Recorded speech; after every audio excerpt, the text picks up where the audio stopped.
Thanh Vân kính chào quý vị và các bạn. Chúng ta lại gặp nhau trong chương trình Ấn tượng Việt Nam của kênh truyền hình VTC10 Net Việt. Quý vị và các bạn thân mến, trong câu chuyện kỳ trước, chúng ta đã cùng lắng nghe những cảm nhận và ấn tượng của một nhạc sĩ người Úc về Việt Nam. Từ bỏ công danh, sự nghiệp đang rất thành công ở Úc, anh đến Việt Nam sinh sống và hòa mình vào đời sống âm nhạc Việt. Anh đã sớm coi Việt Nam là nhà của mình. Nhân vật kỳ này của chúng ta cũng có một câu chuyện như vậy. Hơn 10 năm qua, anh đã yêu mến Việt Nam và coi đây như quê hương của mình. Anh đã đi mọi nơi ở Việt Nam, tìm những dung cảm về cuộc sống, con người Việt Nam để kể những câu chuyện trong những thước phim của mình. Nhưng trước khi đến với câu chuyện của anh, như thường lệ, chúng ta hãy cùng điểm qua một số tin tức văn hóa du lịch trong tuần vừa qua.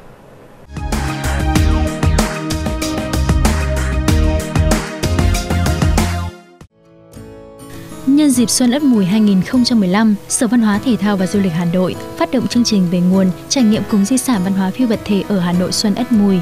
Đây là hoạt động tiếp nối cuộc thi khám phá các di sản thế giới ở Hà Nội, thành phố vì hòa bình, được Quỹ Văn hóa Hà Nội tổ chức thành công tháng 12 năm 2014. Đối tượng tham gia chương trình là học sinh sinh viên đang học tập và sinh sống tại thủ đô. Khi tham gia chương trình, các học sinh sinh viên được tham gia vào 8 hoạt động trải nghiệm thực tế các di sản văn hóa phi vật thể tiêu biểu của thủ đô như lễ hội truyền thống, các làng nghề thủ công nón làng chuông, tò he Xuân La và các loại hình âm nhạc sẩm, ca trù, chầu văn, múa rối nước. Các nội dung trải nghiệm gồm hoạt động làm quen với không gian trải nghiệm, tham gia học biểu diễn, thực hành, quan sát di sản. Các chuyến đi trải nghiệm bắt đầu từ ngày 7 tháng 3 năm 2015, kết thúc vào trung tuần tháng 5 năm 2015.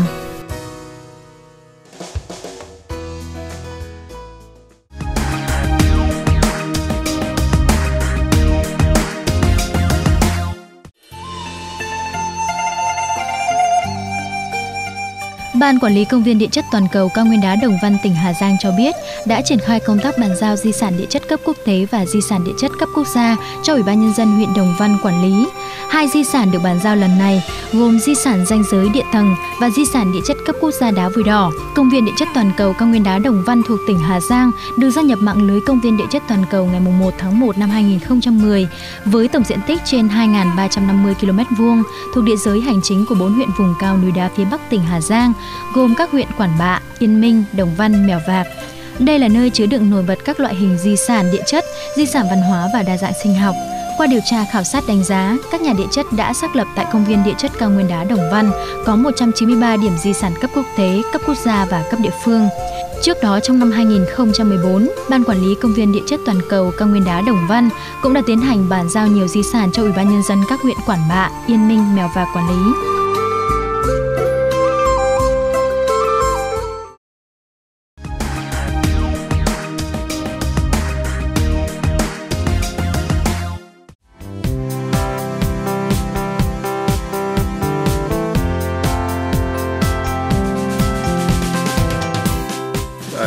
Of course, I like traditional culture. I hope that when people watch this film, they will, in some small way, maybe they'll understand what I'm trying to say.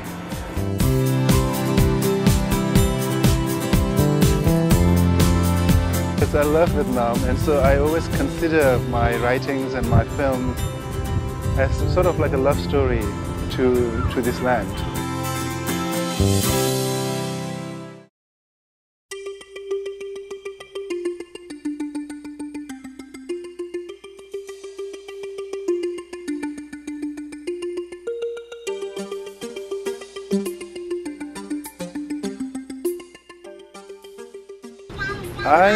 I was living in America at the time. I came to Vietnam in 2003, and I was living in America. I was working there, and I actually had no idea.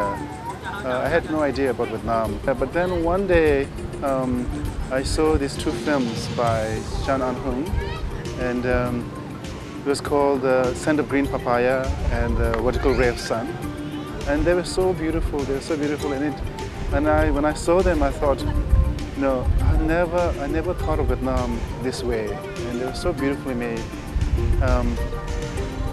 So I had that in my mind. And then the very next day after I saw those movies, a Vietnamese friend of mine, he was was visiting Vietnam, and then he called me up and he said, you know, there's somebody needs help setting up a film company, and if you'll be interested. And I thought this must be a sign, because I was just thinking about Vietnam, and then there's this opportunity. So then I just packed up and I came.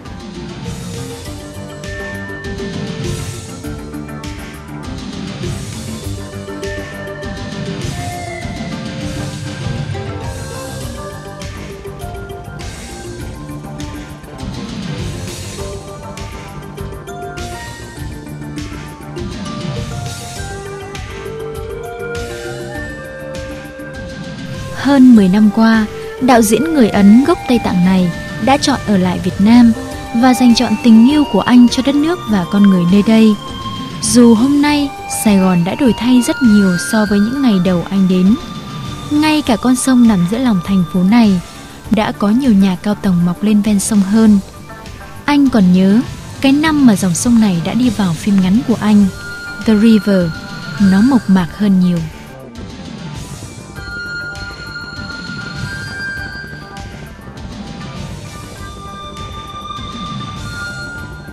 I've lived by this river for 10 years now. You know, I look at this river almost every day. I meditate on this river, and this river always inspired me. And the river is never the same. It is constantly changing. As the Greek philosopher Heraclitus said, you cannot step into the same river twice, which is also what the Buddhist concept of impermanence says about the transient nature of reality. Impermanence is something I always meditate on. I talk about this in my films too. Thỉnh thoảng con nhặt được nhiều ốc và cá ở dưới đáy sông. Nhưng có lúc This short film, The River, was actually made without any script. It was shot in one day and finished the next day. I had these two characters in my mind for a long time, and I wanted to take two actors on the river to be these two characters and just see what happens naturally. My old home used to be by the river with water splashing on my window. I used to see kids floating by my window collecting things from the water.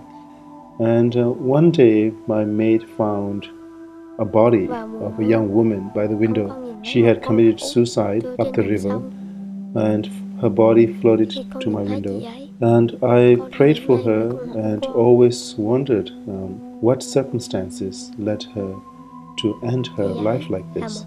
She must have gone through great pains and confusions in her life. She was in my mind for a long time. So this short film was sort of like my prayer for her, with a wish for an alternate ending to her story.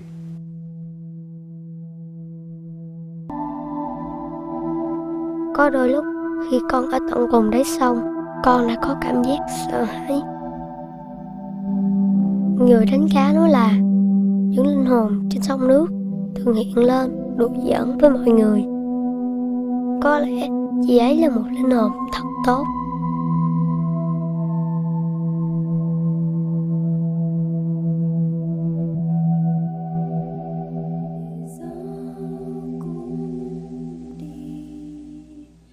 Ngày trước, chị rất sợ hãi cuộc sống. Nhưng bây giờ, chị mới thấy mình đã quá chủ quan.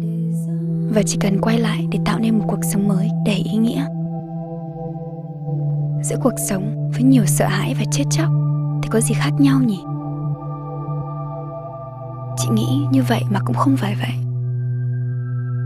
Cũng có thể đó là bản thân chị ngày trước. Ông em nói là ai ai cũng phải chết. Và trong cuộc sống này không có gì là tồn tại vĩnh viễn. Một ngày nào đó, ngay cả dòng sông này cũng sẽ trở nên khô cằn.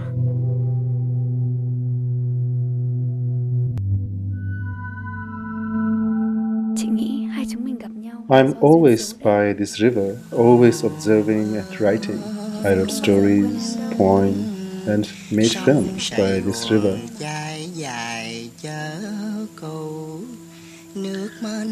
This is a very personal film for myself and of my own thoughts.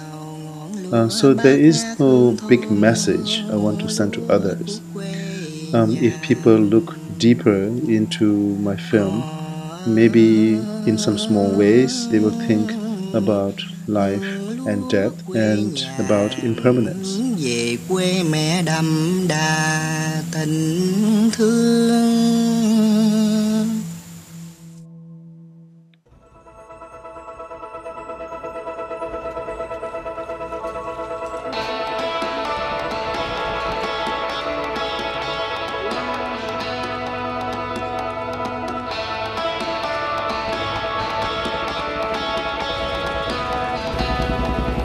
Ai đã từng xem thước phim này của Tsering sẽ không khỏi bồi hồi xúc động cách nhìn của một đạo diễn ngoại về cuộc sống lanh đênh trôi nổi của người dân miền sông nước phương Nam.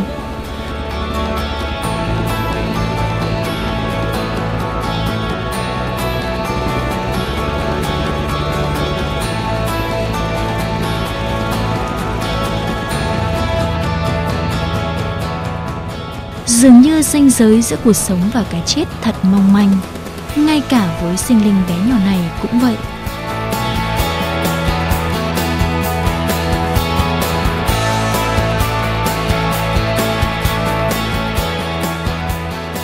I'm very happy we came across this troubled bird in time before it was too late for him. I'm happy that he's arrived.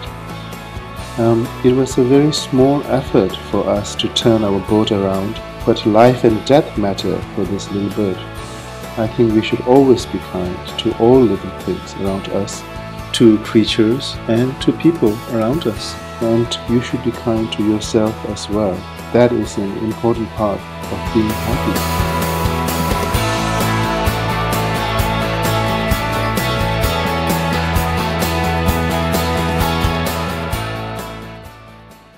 They always say, never work with, in filmmaking, they say never work with kids and animals, because they're the two most difficult things to work with.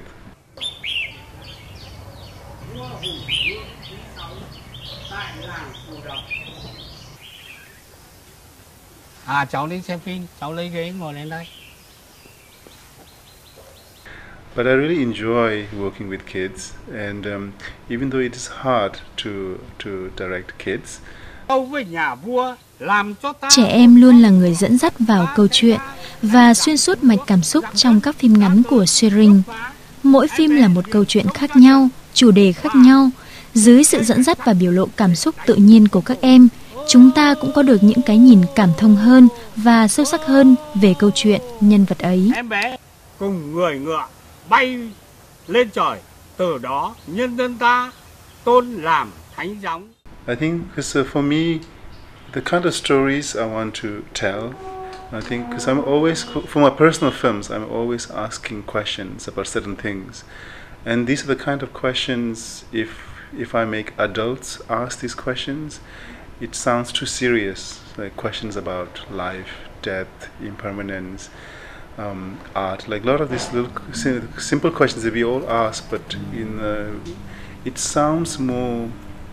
It's easy for people to accept it when kids ask these questions, because there's an innocence and like a genuine sort of a curiosity about these things. I think children's everywhere are the same. I think they're same. I think children's, I mean the Tibetan children, I mean I think from my own experience growing up, as a Tibetan in India, and looking back at my own childhood and my own childhood experiences, and then talking to my friends here and talking about their childhood experiences, it's just very similar. I think everywhere in the world, in America, everywhere, and the kids, we're all curious, we all ask questions, we're all learning, and so there's not a big difference. Of course, there are cultural differences, small cultural differences. Người ta cũng nghĩ mình nữa là mình đi giữ rồi.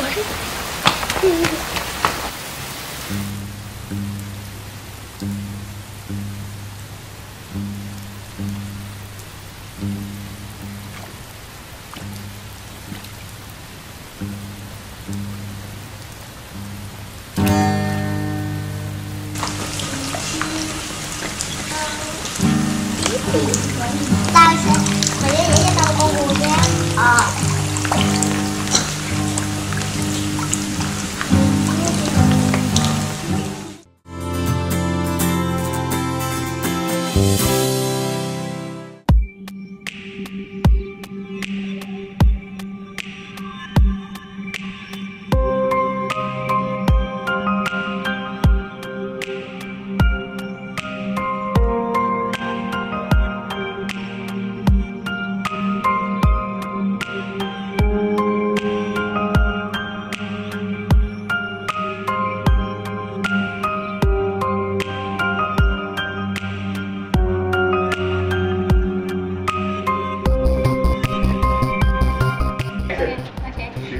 Hello, how are you? Fine. And you? I'm good, thank you. What are you doing here? Today I'm finishing a short film. It's a film for TED, and actually for TED. Yeah, TED is coming up. They want to ask what is happiness, because during TED we are all worried about, we all are thinking about happiness. So what is real happiness? So this is the question. So we made a short film. So this short film is funded by Coca-Cola, but it's asking some important questions about happiness.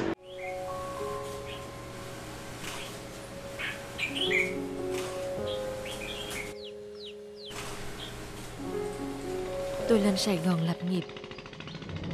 Chứ gia đình, họ hàng đều ở quê. Nhà tôi ở một ngôi làng nhỏ, bao quanh là đồng lúa bạc ngàn. Giờ này, con bé Ti, con gái tôi chắc đang ngủ trưa ngoài hiên nhà. Còn mẹ tôi thì đang nấu cơm chiều. Ba tôi chắc đang đập lúa cho kịp nắng. Cũng hết mùa gặt rồi. Có thể một vài gia đình vẫn còn đang gặt nốt cho xong. Ngoài đường, thể nào cũng ngập tràn mùi lúa chín, quyện mùi cỏ cháy. Bà con xóm giềng hẳn là đang nhộn nhịp chuẩn bị ăn Tết.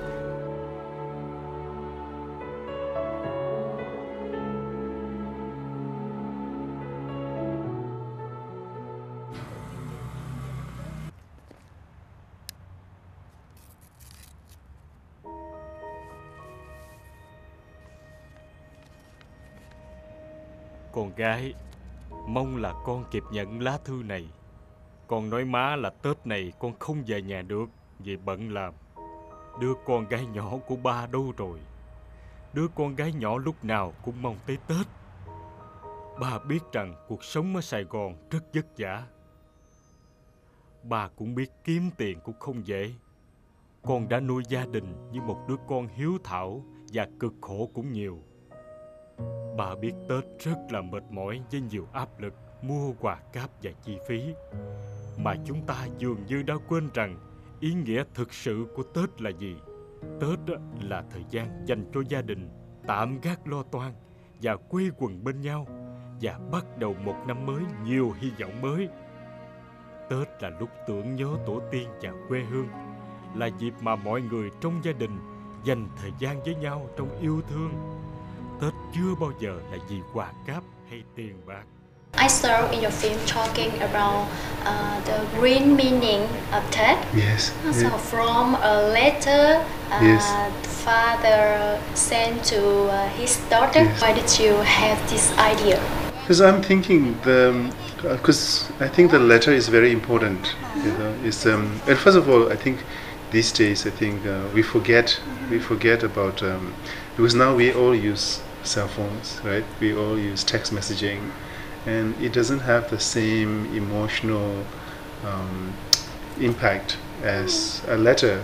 I think. Do you remember last time you got a letter from somebody?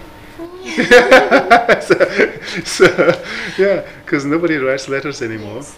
But for this particular film, the content of the letter itself was very important for the story, because what's happening in the film, you notice, is the young woman. I think she is lost. She's in the city. She's feeling all the pressures of society and all the commercialism. She's lost.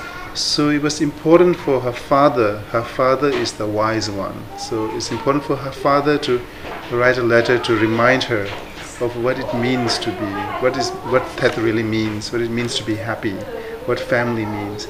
So just because of that, this letter was a very, very crucial part of the story. and that's why I put that scene in. Yeah.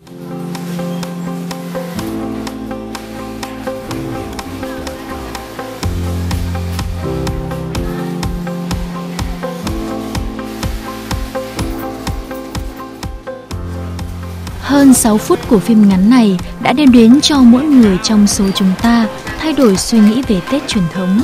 Khi chúng ta sống trong xã hội hiện đại, nhiều mối lo toan, chúng ta đã quên đi ý nghĩa thực sự của cái Tết và tự đặt cho mình một áp lực lớn. Để làm ra một bộ phim ngắn nhưng đầy ý nghĩa như vậy, đối với người làm phim Việt đã không hề đơn giản.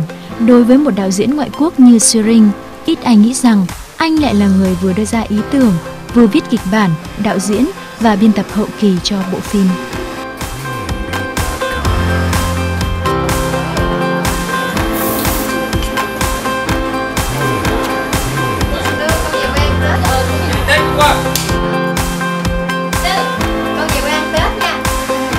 In my country, in my culture, we have similar as Tet. Our New Year in Tibet, our New Year is called Losar, and it is also based on lunar calendar. So it's very similar. We have a very similar tradition of all the preparation for the Tet and the 3 days of Tet and all the family things you do on the first day, second day, third day. Very similar. So for me, I think I understand Tet, the excitement, the feeling, the stress, everything is very close to me. So, and I've also lived here for a long time, so I know all the customs here of Tet. So yeah, so.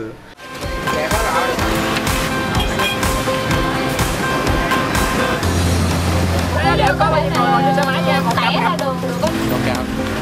Sự kiện mai sao bạn? Dừng lại. Về điểm đâu?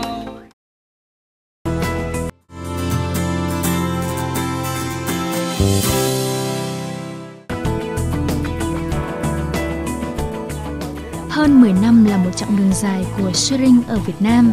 Anh đã sống như một người Việt Nam và hòa nhập vào nền văn hóa của đất nước này. Điều đó đã giúp anh làm nên những thước phim ngắn đầy ý nghĩa nhân văn về Việt Nam. I have lived here for a long time, and I love everything here. I love the people, I love the land, I love the food very much, and I love the culture. So all of these things, they really inspire me a lot, and so these things are part of me, and so naturally it comes out in my work.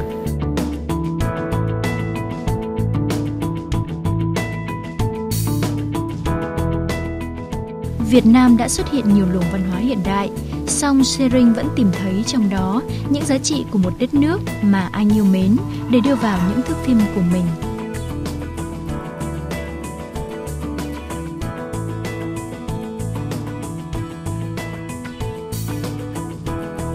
Of course, I like traditional culture because I think the traditions,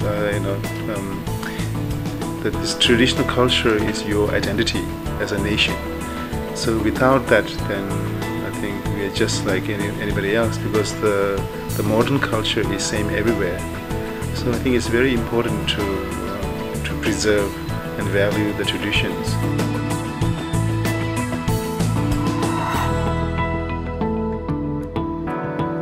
I love Vietnam, and so I always consider my writings and my films as sort of like a love story to this land, because this is how I express my admiration for Vietnam.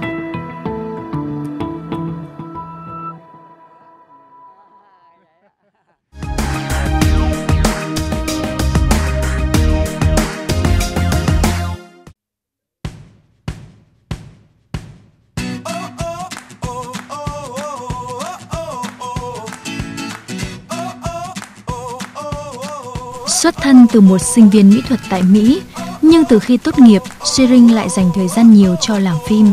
Song những lúc rảnh rỗi, anh lại lấy giấy và màu ra vẽ.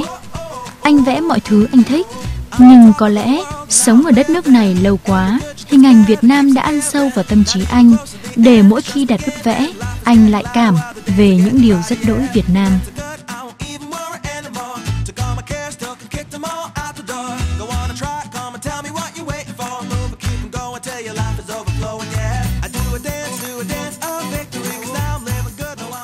For me, actually, when I draw, it's just really because I think myself as a storyteller. So I'm primarily more of a, because I'm a filmmaker, so I'm always thinking about stories, and so all my drawings and my sketches and my writings, they're all mixed, just sort of exploring ideas and stories. So if I have some stories in mind, so if I have a story in mind about the river, so I usually come and I usually sit next to the river and I just draw things I see on the river, or I write about the river. So it depends on like what kind of story I have in mind that particular day when I draw that. And everything's working out just right. And while the world is spinning, it's a brand new begin, and I'm finally winning. Mỗi lần anh đi, anh cảm và anh vẽ. Những bức vẽ của anh như vậy cũng đã trở thành nguồn tài liệu quý giá cho những bộ phim của anh.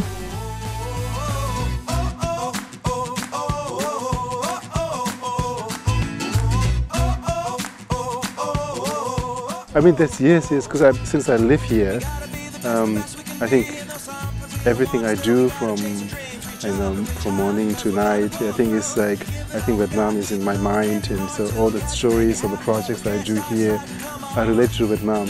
So definitely, I think it's part of everything I do. Ngồi bên dòng sông phẳng lặng, thi thoảng có những đợt sóng xô nhẹ nhẹ vào bờ mỗi khi những chiếc thuyền chạy qua trên sông. Nhâm nhi một ly cà phê giữa đá, và xung quanh là không gian yên bình, tĩnh lặng, những con người mộc mạc, giản dị. Tất cả trở thành nguồn cảm hứng cho người đạo diễn người Ấn gốc Tây Tạng này, để cho anh sáng tạo ra thêm nhiều bộ phim. Đó là những bức thư tình anh gửi riêng đến Việt Nam.